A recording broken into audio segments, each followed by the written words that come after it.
ubundi aya makuru ni amakuru yihutirwa buri muntu wese akwiye kuba yarumvishije. Niyo mpamvu turi hano kugira ngo tuyatange akihuta cyane. Abantu bafashe ibitari iby'ingenzi babigira iby'ingenzi babishyira imbere.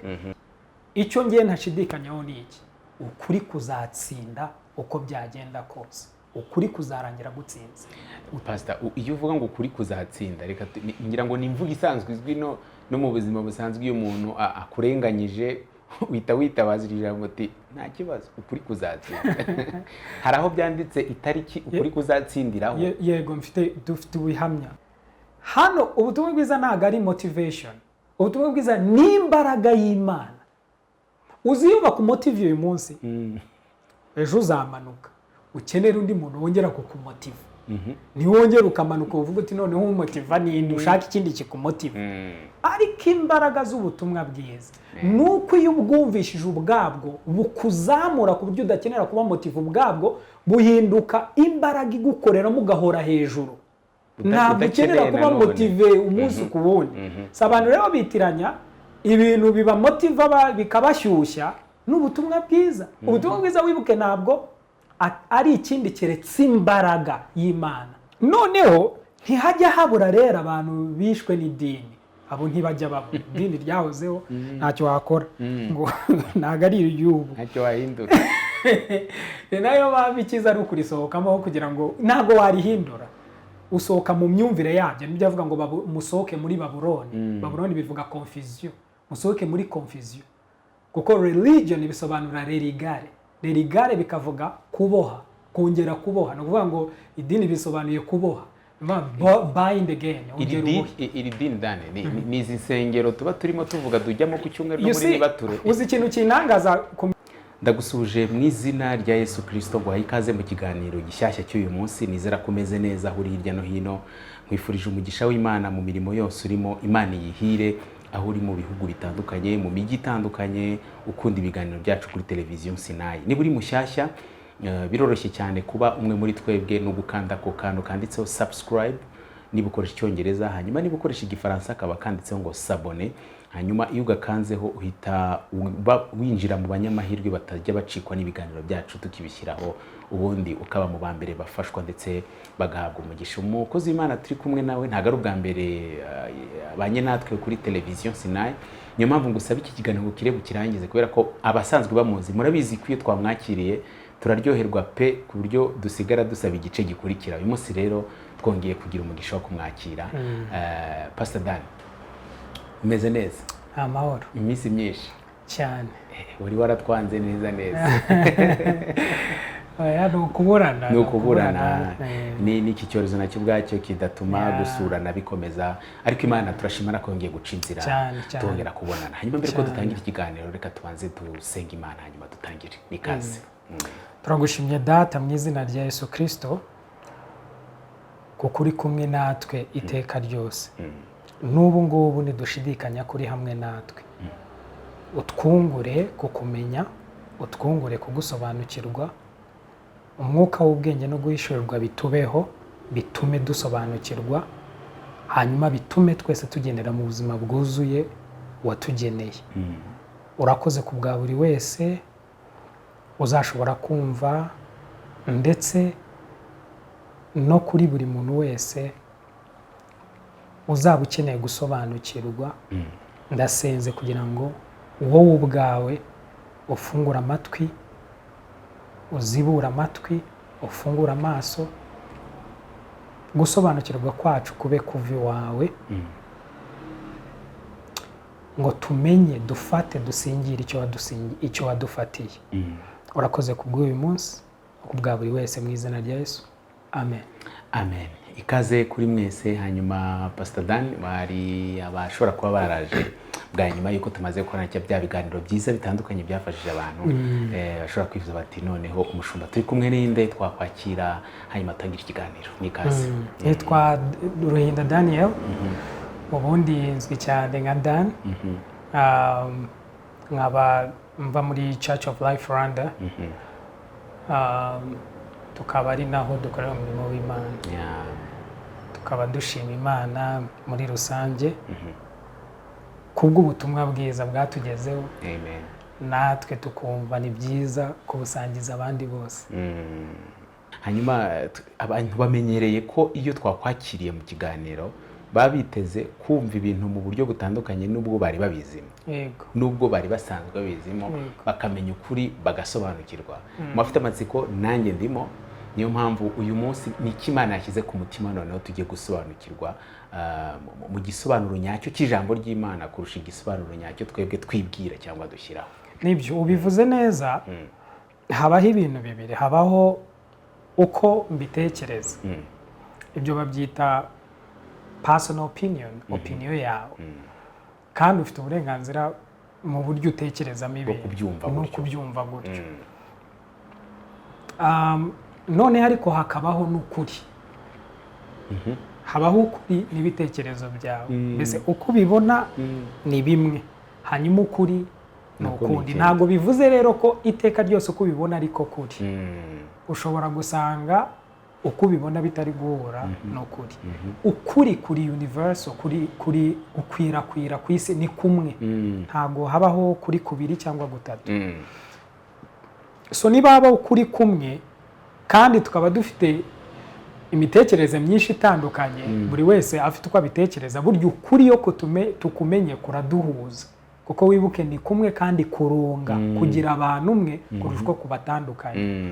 Ukuri uko Bibiliya ikudefinisa, Bibiliya iravuga ninjye nzira n'ukuri n'ubugingo. So ukuri ni Kristo Yesu. Uzi inkuru y'umugabo wari inkone yavaga i Yerusalemu ivuye gusenga, iri mu nzira igenda mu igare, igenda isoma. Yari ifite ibitabo igenda isoma. None igenda isoma, ibyo yasoma, gusoma yarasomaga, ariko icyaburaga cyari kimwe, ntiyasobanukirwaga ibyo ari gusoma. So Filipo, umuvugabutumwa, atumwa n'Imana biciye mu Mwuka Wera, yegera rya gare. Niko amubajije, wa mugabo aramubwira ati, se ibyo usomaho urabyumva? Umugabo amubwiza ukuri ati, ntabyumva, ne ntafite umuntu usobanurira. Ndagira ngo mve ibi bintu bibiri. Kuba ibintu ubizi ariko ukaba ubizi nabi, sibyo bihwanye n'utabizi. Kuba ikintu ukizi ariko ukaba ukizi nabi, kuko urumva uba wahushije. N'ubundi inyungu ziri mu kukimenya neza ntabwo wazibona, kuko ukizi nabi. Banavuze abakizi neza ntiwazamo. Ubwo rero utakizi neza uri ku rutonde hamwe n'undi utakizi. Utakizi n'utakizi neza bose bajya mu gatebo kamwe. So ni byiza rero kumenya ariko ukamenya neza. Abantu benshi barazi, ariko ikibazo ni ukwibaza, uzi neza? Icyo rero ni icy'ingenzi, icyo ni icya mbere. Ikintu nashakaga gusobanura cyangwa navugaho mu gihe gitoya ni ibijyanye n'agakiza. Urugero ijambo agakiza, sozo, agakiza, icyo ni ikigiriki kuvuga sozo, cyangwa soteria. Agakiza rero ni byiza kukamenya ariko ukaba ukazi neza. Mbona ibintu byinshi byitirirwa agakiza kandi atari byo. Ndetse n'iyo ubisuzumye usanga abantu mu byo bakeneye agakiza, n'uvuga ko agafite abagakeneye. Kuko iyo utekereje ukumva neza icyo agakiza gasobanuye, usanga uwo muntu n'ubundi ashobora kuvuga ati, ngiye nshaka kubohoka kuri iki, nshaka kubohoka kuri iki. Wowe wabireba ukabona ntukeneye kubohoka, icyo ukeneye agakiza muri rusange kugira ngo wumve neza ko agakiza gahagije. Salvation, sozo, soteria, iryo jambo, gusobanukirwa neza iby'agakiza, icyo kintu ni icy'ingenzi cyane. Now agakiza mvuze uburyo wenda numva nabizanamo cyangwa nabivugamo. Agakiza katekerejwe cyangwa gatekerezwa, nk'ubu mba nibaza mu mutwe wanjye no mu mutima wanjye, hariyo umuntu avuze agakiza umuntu yumva iki, cyangwa abantu bumva iki muri rusange. Uramutse uvuze ko wabonye agakiza, uba uri kuvuga iki? Hanyuma se iyo ubwiye undi muntu ko akeneye agakiza, nabwo uba uri kuvuga iki? Hanyuma se wowe uhamya ko gafite, uba uri kuvuga iki? Ufite ubushobozi bwo gusobanura icyo kintu uri kwita agakiza? Hanyuma se mpagaze njyewe uvuga ko nabonye agakiza, nkitegereza nkareba abandi bantu uburyo bitwara nabi, uburyo babayeho, nkavuga ni mwebwe muri abanyabyaha ariko ngewe nakoze iki? Nabonye agakiza. Agakiza ni iki? Vis-a-vis n'abantu bose muri rusange, tuvuga abo dutekereza nk'abanyabyaha ndetse n'abitwa ko bakijijwe cyangwa babonye ako gakiza. Mbese agakiza ni iki muri rusange? Iki gitekerezo cy'agakiza nucyumva uraza gusanga dushobora kuba tutari tukazi cyangwa dushobora no kuba tutakazi. Yewe kandi noneho ntabwo nahamya ko wakizwa utabizi. Ukwiye kubimenya neza kugira ngo ube sure, ubizi neza ko ibyo bintu byakubaye. Impamvu mbivuze nuko agakiza gakwiye kuza kuzuye. Nimvuga kuzuye ndi kuvuga mu mwuka w'umuntu, mu bugingo bw'umuntu no mu mubiri w'umuntu. Agakiza ubundi bishatse kuvuga umuti. Iryo jambo soteria bivuga guérison, healing, gukira indwara wari urwaye, gukira icyorezo, gukira icyago. Umuntu yararwaye, ararembye, ameze nabi. Iyo akiza vuwe agakira. Uko gukira iyo ndwara, uko gukira icyo cyorezo, uko gukira icyo kintu yararwaye, mu busanzwe turavuga ngo yakize. Yararwaye none yakoze iki? Yakize. Buriya n'agakiza nicyo kavugaga. Ngo abantu bari barwaye, abantu bashobora kuba barwaye, iyo bakize nibyo byitwa gakiza. Ariko umwihariko w'iki kintu ndi kwita gakiza, icyo Bibiliya itwigisha nk'agakiza, ntabwo ari uko kurwara gusanzwe ukavurwa na muganga usanzwe. Ntabwo ari kwa kundi uba ufite ikibazo kigakemuka utazi n'uburyo cyakemutse ukavuga uti nari mfite ikibazo none cyakemutse. Ahubwo ni agakiza gatangwa na Kristo Yesu. Aho rero hakaza kuzamo umwihariko. Kuki ako gakiza gatangwa na Kristo wenyine ku buryo nta wundi muntu ufite ubushobozi bwo kugatanga?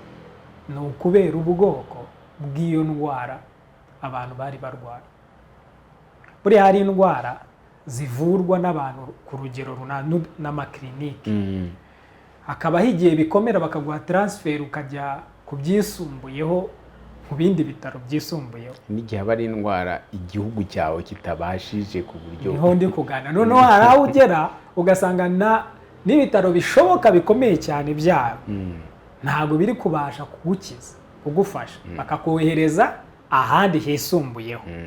Ariko ntibibuje ko nabyo ari ibitaro, n'ahandi ubwo haba hari ubumenyi butandukanye n'ibikoresho bitandukanye, inzego ziba zitandukanye. So mu gusobanura rero ikibazo cya muntu no gusobanura ikibazo cyabaye ku muntu cyatumaga hakenewe agakiza cyangwa umukiza umeze nkawe, iyo ucyumvishije nibwo ubona ko byanga bikunda nta bushobozi mu babanjije bose, mu baje bose bari bafite. Uzi nyine nk'uko umuntu nyine yaba arwaye, buri wese akaza akagerageza akabona indwara iramurenze, cyangwa yagerageza gukiza akavuga ati ndamutse mfite ibindi bikoresho biruta ibi uyu muntu namuvura. Mbese ikibazo cy'umuntu cya muntu inyoko muntu yari ifite cyari kirenze uwo ari we wese witwa umwana w'umuntu, ku buryo byasabaga undi mwana w'umuntu. Nivuga undi mwana w'umuntu nuko ndi kuvuga Yesu ko yari yambaye umubiri, ku ruhande rw'umubiri hari aho yiyitaga umwana w'umuntu. Ibyo nabyo bifite icyo bisobanuye, ariko ubwo ndi kwereka ngo niwe wenyine wari karifiye, umuganga uri karifiye kuza kureba kuri icyo kibazo, akaba ari wenyine wagikemura kandi akagikemura neza.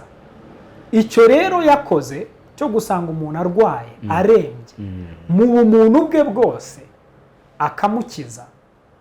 Iyo iyi experience ikubayeho nicyo wita ko wakijijwe, nicyo twita ko wakijijwe, nicyo gisobanuro cy'agakiza. Umuntu yararwaye, ariko indwara arwaye irakomeye cyane ku buryo nta muganga wamuvura, yari indembe. Ariko noneho haje umuganga ashoboye gukora iki? Kumuvura. Uwo wamuvuye niwe witwa ni umuganga. Uwo muganga wabonetse akavura abantu inyoko muntu ikibazo bari bafite, cyaba ikibazo cy'icyaha, kugwa kwababayeho, kwangirika k'umuntu, kwangirika mu bice byose bimugize, kugira ngo wongere uzane umuntu yuzuye. Niwe wenyine waje akabikora kandi akabikora neza, agahita nibyo twita agakiza ko yatanze agakiza cyangwa yakijije nyine abari barwaye. Pastor, kuba twavuga ko ari we muganga mukuru wari ushoboye kuvura iyi ndwara akayivura, ntayivure gusa ahubwo akanayivura neza, kumusanga ari uri karifiye, ni ukuvuga ngo hari ababanje kugerageza batari karifiye, rero tugereranye nawe tukavuga tuti twasanze ari we uri karifiye. Hari abandi baba baragerageje iyi ndwara ku buryo batsinzwe ariko ntako batagize. Yego, mbere yuko Yesu aza habayeho abahanuzi, hariho abahanuzi, hariho abatambyi, hariho n'abami. Abo bantu ni abantu basukwagaho amavuta, bageragezaga uburyo bwose bashoboye kugira ngo batunganye wa muntu bamushyire neza ku murongo, ajye mu murongo umwe n'Imana. Ariko mu bushobozi bwabo nta n'umwe wari ufite ubushobozi bwo kubikora, kubera ko n'abagerageje bitakunze. Abo nyine bose bagerageje n'ibyakunze. Cya kabiri, hari ikintu cyari cyaratanzwe mbere cyitwaga amategeko, nibura ngo abeho arebe ayo mategeko nayo uko byagenze, ntiyatanze igisubizo uko byari bikwiriye, ahubwo yabaye ikibazo yazanywe kugira ngo areko yasanasana ngo biye. Oya, si nayo ntego y'amategeko. Buriya amategeko azanwa kwari kugira ngo amategeko yerekane ikibazo cya muntu. Urabona umuntu nyine yari arwaye, nicyo ndi kubwira. Na mbere y'amategeko, amategeko ararengana, amategeko zo yazana ikibazo. Amategeko yasanzwe umuntu arwaye, ariko umuntu atiziho iki indwara, noneho amategeko amera nk'urumuri cyangwa se indorerwamo kugira ngo umuntu yerekwe uburyo situwasiyo ye imeze nabi cyane, uburyo nyine ameze nabi, kugira ngo nabibona avuga ati ibi none se niko nari imeze, niko byari bimeze. Hanyuma avuga ati se ninde wankiza, ninde wamvura, ninde wandokora, ninde wankiza. Ariko gakiza muri uko gushakashaka uwamukiza mu mateka dufite, nta hantu na hamwe n'umuntu n'umwe wigeze akizwa cyangwa acungurwe n'amategeko, nk'uko nanone tubibwirwa nko mu isezerano rishya. Ukavuga ngo biragaragara ko nta muntu ushobora gutsindirizwa n'amategeko. Ahubwo noneho biciye muri uyu umwe gusa, uwo Kristo Yesu, ndetse kugeza igihe yaziye, abariho bose n'ibyagerageje byose nta kintu cyashoboraga gukiza. Nibyo koko hari abaje mbere ye, abo bose ntabwo bigeze bashobora kugira icyo bafasha. Icyo rero ni ikintu gikomeye cyane kikwereka umwihariko noneho w'uyu muganga ari we Kristo Yesu nk'umuganga. Ubwo muri makeya icyo nshaka ko cyumvikana ni uko Kristo Yesu yaje nk'umuganga, yaje nk'umuganga, umuganga ukiza icyorezo isi yari ifite n'indwara yari ifite, n'uyu munsi bigikomeje kwera no kugumamo, ariko bidatewe n'uko atabikoze, ahubwo bitewe n'uko nta makuru ahari ahagije yo kumenya uburyo yabikoze.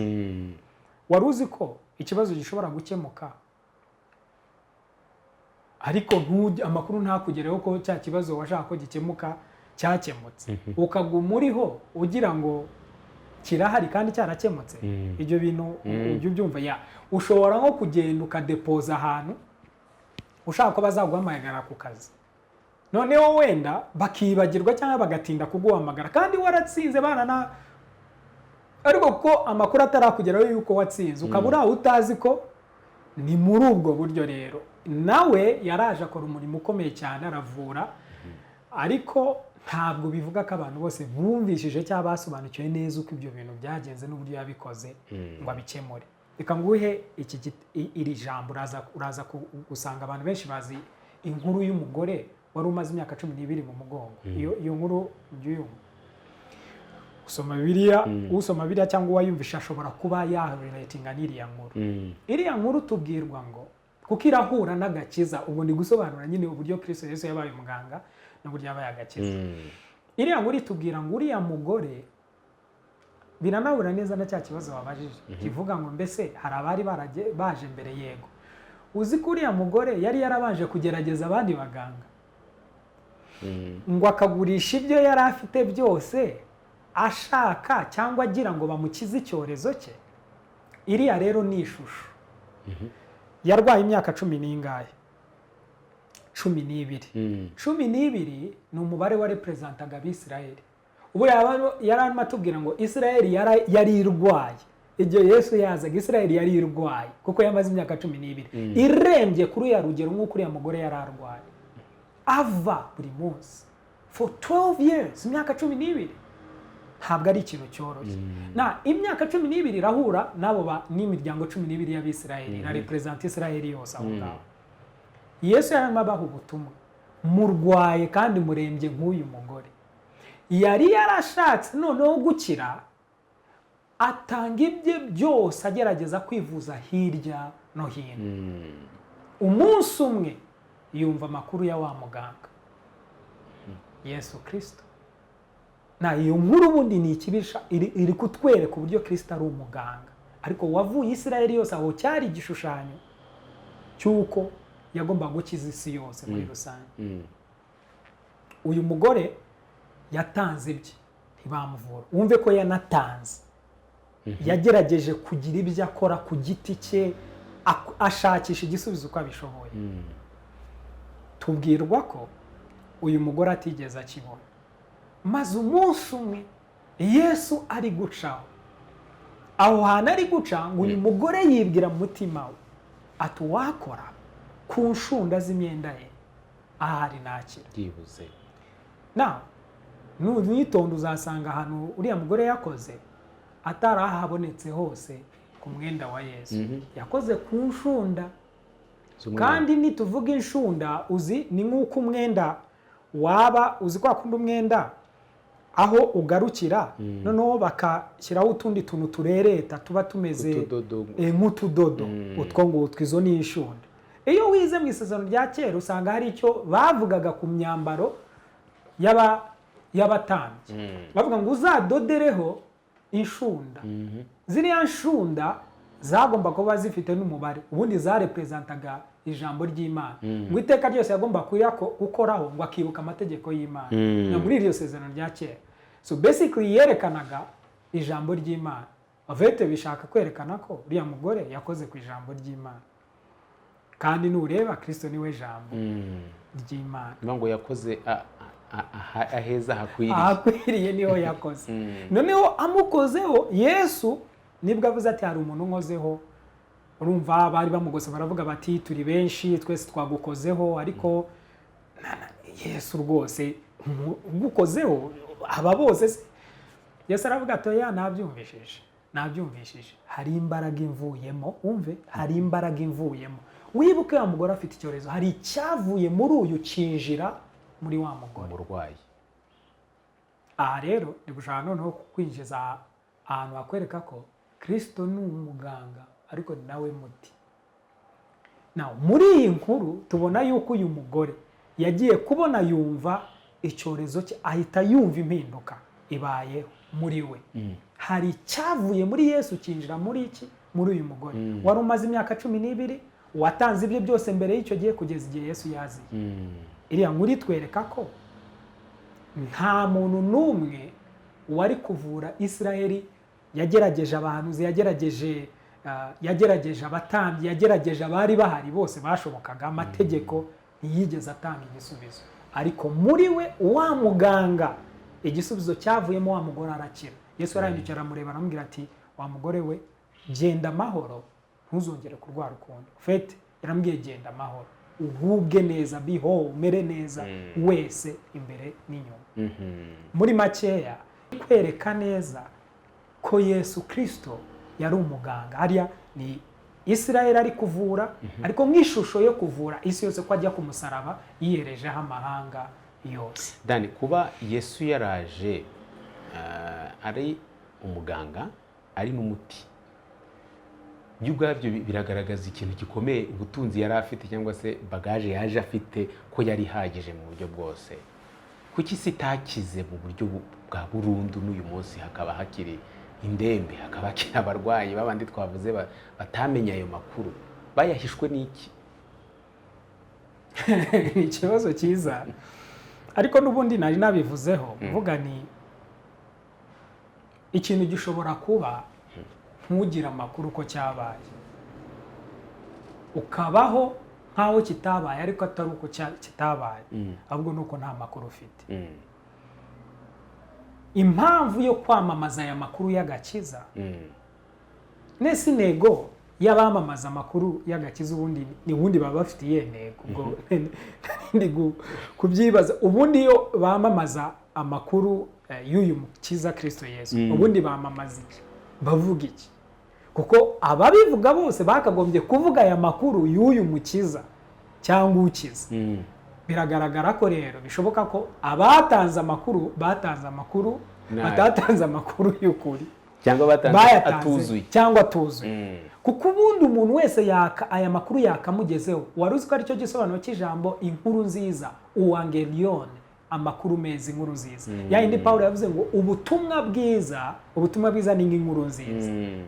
ubutumwa bwiza ntibunkoze isoni, ngo ahubwo n'imbaraga y'Imana ihesha uwizera wese gukizwa.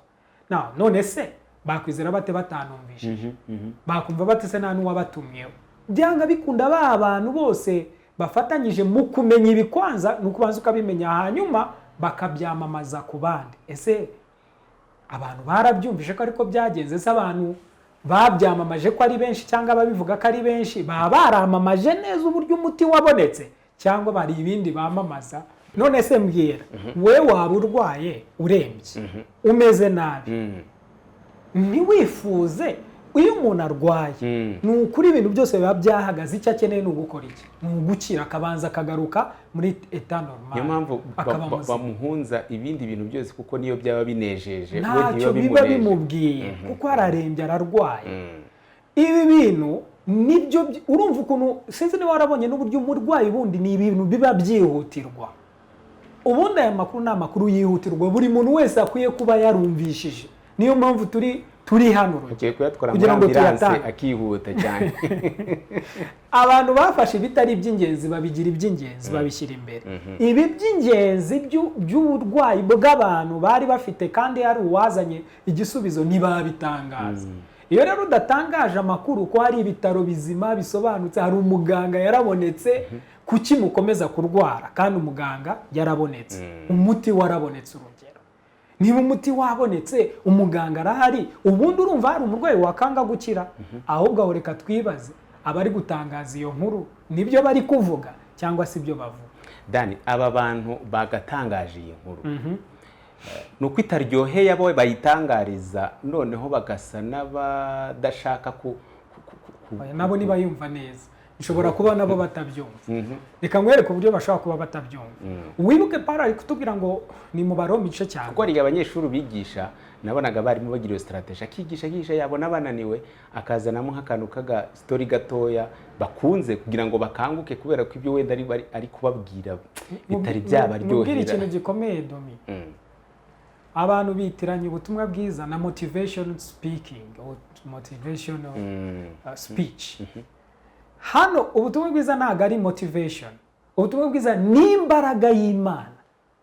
uzi iyo bakumotive uyu munsi, ejo uzamanuka ukenera undi muntu wongera kukumotiva. ntiwongere ukamanuka uvuga uti noneho umumotiva ninde, ushaka ikindi kikumotiva. ariko imbaraga z'ubutumwa bwiza nuko iyo ubwumvishije ubwabwo bukuzamura ku buryo udakenera kuba motive, ubwabwo buhinduka imbaraga igukoreramo ugahora hejuru. ntabwo ukenera kuba motive umunsi ku wundi. si abantu rero bitiranya ibintu biba motiva bikabashyushya n'ubutumwa bwiza. ubutumwa bwiza wibuke ntabwo ari ikindi keretse imbaraga y'Imana, uwangelion. by the way, reka wumve iki kintu. wari uzi ko ijambo ubutumwa bwiza, donc iri jambo ubutumwa bwiza ryaturutse ku gihe cy'ingoma y'Abaroma? kuko ni nayo mpamvu nangana ngavuga ni gute abantu batabyumvishije bino, ni gute wanabyumva nturyoherwe cyangwa ngo nawe ubitangarize. Niyo mpamvu nanjye nakubaje ntese ni uburyohe butabirimo, abantu bari babutegereje ubwo buryohe babubuzemo bituma batabira. birashoboka ko batazi n'uburyohe bwabyo, kuko biryoshye kurusha icyo twavuga.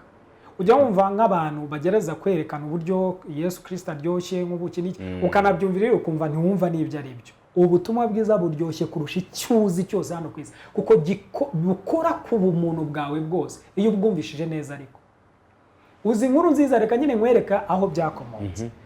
mu ntambara z'Abaroma, iyo Abaroma bajyaga ku rugamba bakarwana bagatsinda, iyo barwanaga bagatsinda hazaga umuvuzi w'amacumu. uzi umuvuzi w'amacumu? ni umuntu utangaza inkuru y'ibyabaye ku rugamba.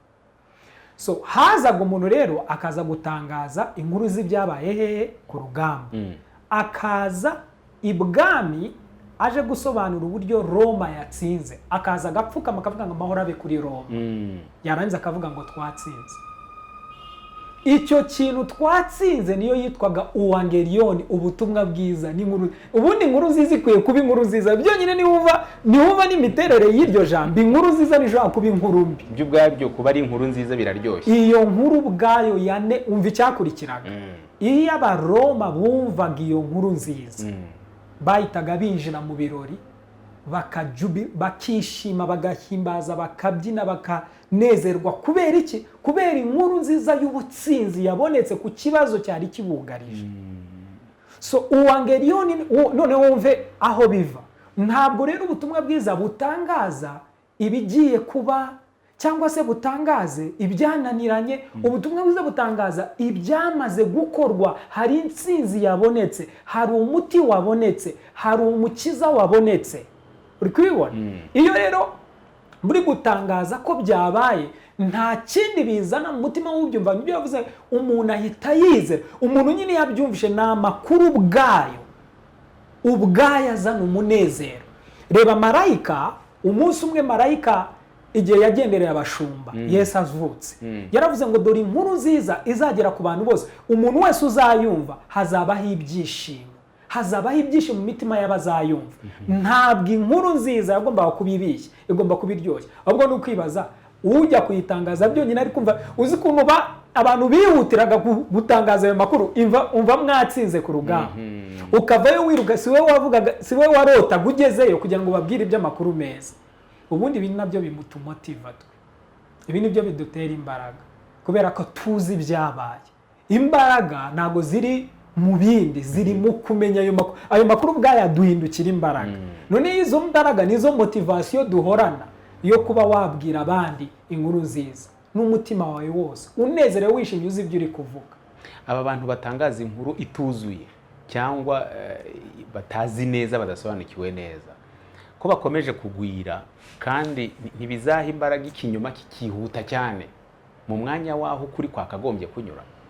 Ni ikibazo cyane. Urabona mu mahame y'uruhererekane rw'uko ibintu bigenda bikora.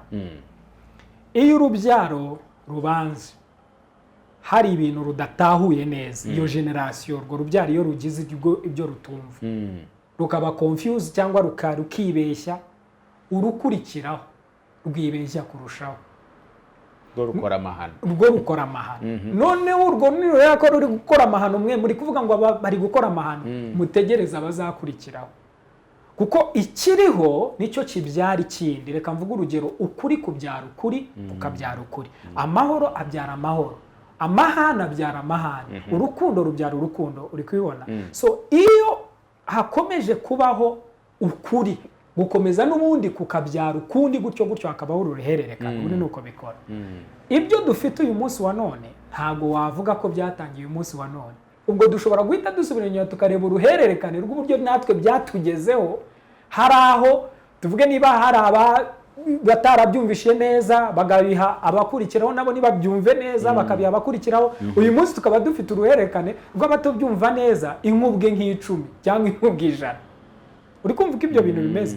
Ariko Imana ishimwe ntago abantu bapfira gushira. Iteka ryose uzajya ubona nka bibiri kuvuga ngo hari abarokotse biyeruzana. Habaho abantu uzi ryaje mu ruvuga ngo hari 7,000 bitapfukamiye Bayali. Hari umunsi Eliya yatekereza ngo niwe wenyine, ngo niwe wenyine, utekereza ko n'abandi bantu zine yarazi ko bariho. Ariko Imana izi ubwenge. Bari bahari batabizi. Sinshidikanya ko hari benshi pe bahishurirwa ukuri kandi bakakumenya. Bashobora kutaza ku mateleviziyo no ku maradiyo ngo babe aribo bari ku ruhembe bavuga cyane, ariko bahari. Icyo ngiye ntashidikanyaho ni iki? Ukuri kuzatsinda uko byagenda kose. Ukuri kuzarangira gutsinze. Pastor, iyo uvuga ngo ukuri kuzatsinda, reka ngira ngo ni imvugo isanzwe izwi no mu buzima busanzwe. Iyo umuntu akurenganyije uhita witabaza iri jambo uti nta kibazo ukuri kuzatsinda. Hari aho byanditse itariki ukuri kuzatsindiraho. Yego dufite ubihamya. Abakorinto ba mbere kangusomere kugira ngo tutazajya tugendera muri icyo gigari ngo kuzatsinda tutazigiye kuzatsindira. Reka ngusomere Abakorinto ba mbere nkwereke uko Bibiliya ivuga iby'amasezerano abiri, rimwe ikarigereranya n'iry'urupfu ikerekana irindi rishya, noneho ikerekana ko iryo ngiryo rigomba gushira, iririho akaba ari ryo rikomeza. Dusomye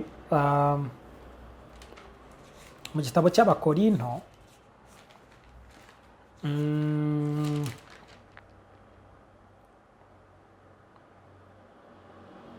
Abakorinto ba kabiri, urwandiko rwa kabiri rw'Abakorinto ibice 3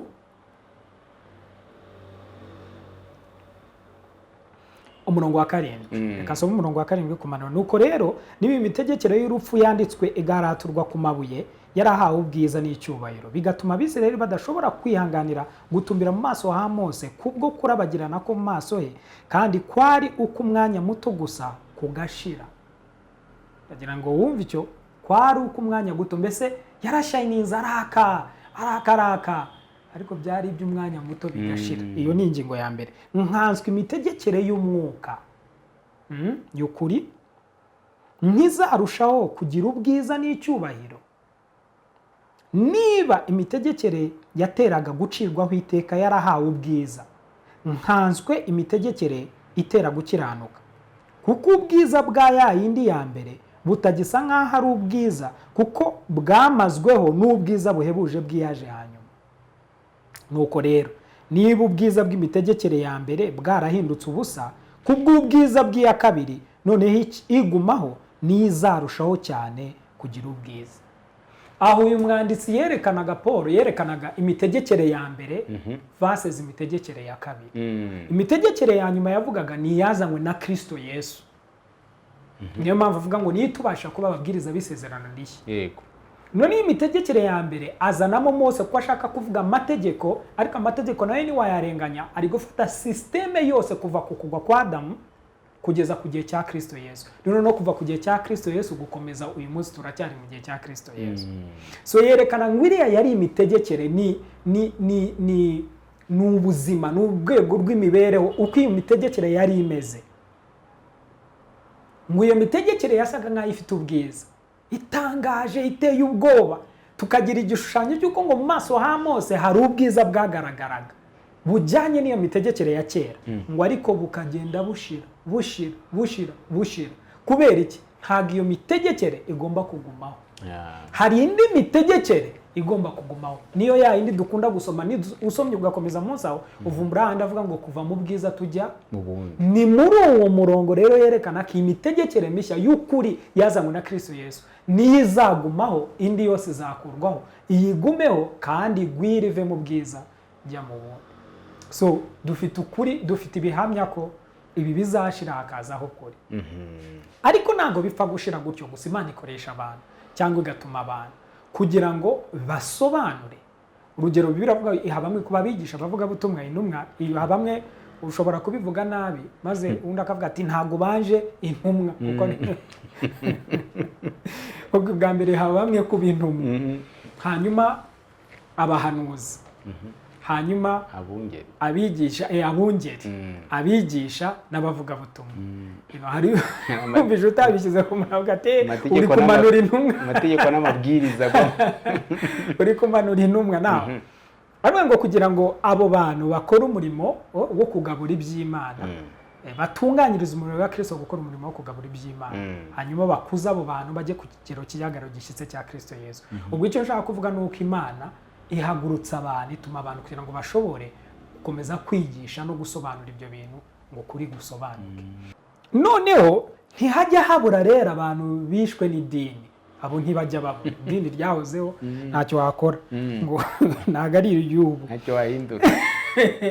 Nayo mpamvu ikiza ari ukurisohokamo kugira ngo ntago warihindura.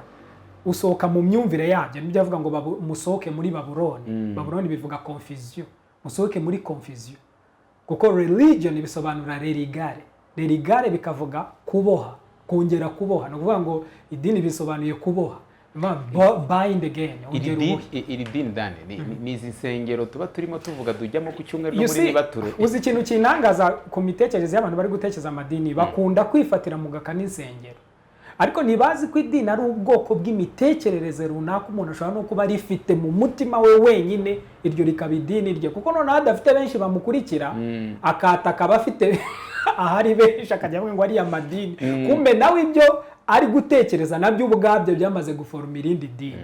Ni ubwoko bw'imitekerereze n'imirebere wibwiramo Imana bitari byo. Urumva ni nko kuvuga ngo hari uburyo utekerezamo Imana butari bwo, butari accurate, bukaba wongeyeho ibi n'ibi na biriya, ibyo bigafa, ariko bitabonamo ikintu cyitwa Imana. Ni ukuvuga ngo Imana igomba kuzamo, ariko ubugijemo ntabwo ari bwo buryo yari ikwiye kuzamo. Iyo mitekerereze icyo cyegeranyo cy'imyumvire itari yo ku Mana, noneho hari abamaze kuba ari benshi, ubwo bateranira hamwe ari benshi, hari noneho utarabajoyiniza utari muri abo, ariko nawe akaba aryibitseho ku giti cye. Uwo rero baba ari babandi bahurira hamwe, haba ari we, bose bari gukorera muri uwo mwuka w'idini. Umwuka w'idini ni iyo mitekerereze, ni iyo myemerere, ni iyo myumvire ku Mana itariyo. Ntubona ko iyo myemerere n'iyo mitekerereze n'iyo myumvire n'iyo myibwirire n'iyo abantu bafite kwisohokamo bitoroshye, kubera ko kugira ngo ihinduke ubuzima bwabo nuko bayitinzemo igihe kinini cyane, bahereye ku munsi bayigishwa bwa mbere, imitwe yabo n'imitima ikiri vide, ikiri empty. Noneho kubera ko ari byo byabanjemo, icyo uvuze neza, bishinga imizi, hiyongeraho no kubitindamo. Icyo kintu niko kimeze.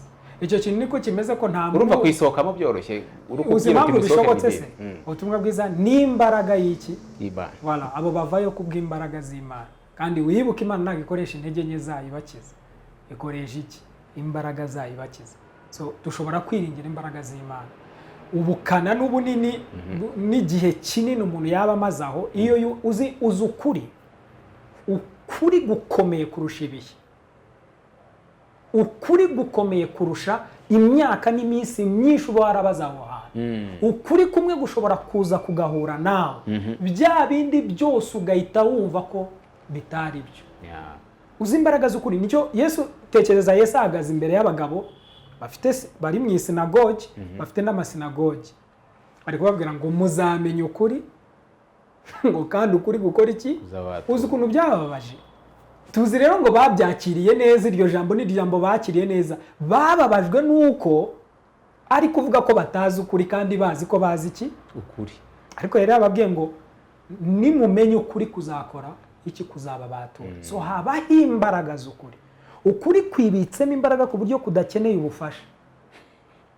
Ukuri ntigukenera abantu benshi ngo bagushyigikire. Ukuri nawe tekereza Yesu yari umwe, ariko ari kuvuga ukuri, kuragenda kuracengera, kurafata. Nyine barakurwanya bishyira inyuma, ariko ntacyo wakora ngo urwanye ukuri, biravuga ngo keretse kukurwanyirira. Ukuri rero, impamvu dufite ibyiringiro ko ibyo byahinduka nubwo bigoye nk'uko bivuze, nuko imbaraga z'ukuri ziruta imyaka n'ibihe abantu baba bamaze muri uwo mwobo cyangwa muri iyo bondage, muri icyo kinyoni. Turasoje rero, uyu muganga akaba n'umuti tubonye, kugira ngo umuntu amuvure bisaba iki? Ngo turugana ku musozo, bisaba iki? Bigenda bite? Hari wakumva ikiganiro akumva hari imirongo migari bisaba kugira ngo uyu muganga amuvure. Umuganga tuvuga ni Yesu Kristo twabonye, icyo avura ni icyaha, icyo avura ni ubwo bubata, icyo avura ni iyo myumvire itariyo, ahubwo akaguhira iyo nyayo. Agendera kuki avura umuntu? Mariko 2:17 yinjiye mu nzu yo kwa Lewi, abantu naribuze ku by'idini bamubaza ibibazo batari ko warahumye ku buryo utabona yuko uri kwinjira mu nzu y'abanyabyaha. Yesu ntabwo abona abanyabyaha mu buryo twebwe tubabona cyangwa tubatekerezaho, dore uko Yesu ababona. Yesu abyumvise arababwira ati abazima si bo bifuza umuvuzi keretse abarwayi. Sinazanywe no guhamagara abakiranuka keretse abanyabyaha. Yesu abona abanyabyaha nk'abarwayi. Ubu ni nawo muyoboro mwiza twakabonyemo ibintu. Naho Kristo Yesu bigenda gute? Yego. Ku muntu waba ubishaka, ikitangaje nuko yamaze gutanga umuti. Igitangaje nuko yamaze gutanga umuti, yamaze guhinduka umuti. Ikibaho ni ukumenya aya makuru. Buriya imbaraga z'amakuru ni ibintu bitangaje. Ikibaho ni ukumenya amakuru yuko Kristo ari we muti, ari we muganga. Mbese bifate nka wa mugore wari uri mu mugongo imyaka 12. Byamugendekeye bite kugira ngo akire? Yumvishije amakuru y'umuntu witwa Yesu Kristo. Aranje aravuga ati kuko uyu yanyiza. Araza ngo yibwira mu mutima yuko ari bukore ku nshunda z'agacira. Urumva hari ikintu cyo mu mutima, kwizeza umutima, kwemera mu mutima, kwemera mu mutima ko bishoboka, kwizera mu mutima ko bishoboka, umaze kubwira amakuru y'uwo ko abishoboye. So Bibiliya iratubwira ngo umutima niwo umuntu yizeza, akanwa kakatuza. Wizeza umutima wawe, akanwa kakatuza. Iyo ngo wizeje umutima ubarwaho gukiranuka, wakatuza akanwa ugakizwa. Wumva ukuntu binoroshye kubera ko iki gikorwa yamaze kugikora, kubera ko iki gikorwa hashize imyaka irenga 2000 cyabaye. Twebwe icyo tuba uyu munsi, amakuru tuba awakened, tugira conscience zacu zirakanguka. Icyo kintu mvuze conscience zacu zirakanguka kirakomeye, kuko umunsi wakangukiye kwita ku kintu. Urugero, ushobora kuba utari kugenda wita wenda ko kuri moto z'ubwoko runaka ko zaje cyangwa zihari. Uzi ko iyo byitaye wenda reka mvuga imodoka y'umukara. Imodoka y'umukara. Uzi ko ushobora kugenda mu muhanda akaba rero yonyine ugenda ubona imodoka z'umukara nyinshi kuko wakangukiye kwita kuri icyo kintu. So iyo ukangutse muri aya makuru, kumva uburyo ibyo bintu byabaye, ni umuganga waje agafata ububi bwawe, akambara ububi bwawe, agasanga urwaye, akakuzingazinga muri ubwe, agapfa ku musaraba ngo apfane nawe, agashingurwa ngo ashingure ibyo bya kera, akazuka kugira ngo akugire mushya. Ikibaho nicyo kuko ibi bintu byabaye. Twebwe iyo twumvisha aya makuru tukabyemera, tukabyemera, cya gikorwa cyamaze gukorwa kibi cy'ukuri mu buzima bwacu. Niyo mpamvu bavuga ngo umutima ni w'umuntu yizeza, akabarwaho gukiranuka, hanyuma akanwa kakatuza, hanyuma akabona gukizwa. Niba ushaka kwizera aribwo bwa mbere, cyangwa niyo waba umaze igihe ariko usobanukiwe, ibi ukaba ari bwo usobanukiwe ibi bintu, ushobora kugufasha uburyo wizera. Ushobora kuyobora muri iri sengesho, ushobora gusubiranamo nanjye tukavuga: Data wa twese uri mu ijuru, ndagushimiye cyane, ngushimiye kuko wanguze, ngushimiye ko wanyohereje umuganga, ngushimiye ko wanyoherereje umuti, ngushimiye ko wabonye ko ndwaye, warangiza ugahitamo kunkiza. Ngushimiye kubw'agakiza watanze, ngushimiye ko nanjye ndi muri abo waje ushaka ko bakira, waje ushaka ko bavurwa. Uyu munsi wa none nijeje umutima wanjye ko igihe wapfaga ku musaraba twapfanye, ko igihe washyingurwaga twashyinguranywe, kandi ubwo wazukaga twarazukanye. Nakiriye mu mutima wanjye ibyo wampaye byose, nakiriye mu mutima wanjye agakiza, nakiriye gukira, nakiriye kuruhuka, nakiriye ubuzima. Nijeje umutima wanjye ko wazutse mu bapfuye, natuje akanwa kanjye kuri umwami. Uyu munsi wa none, uyu munsi wa none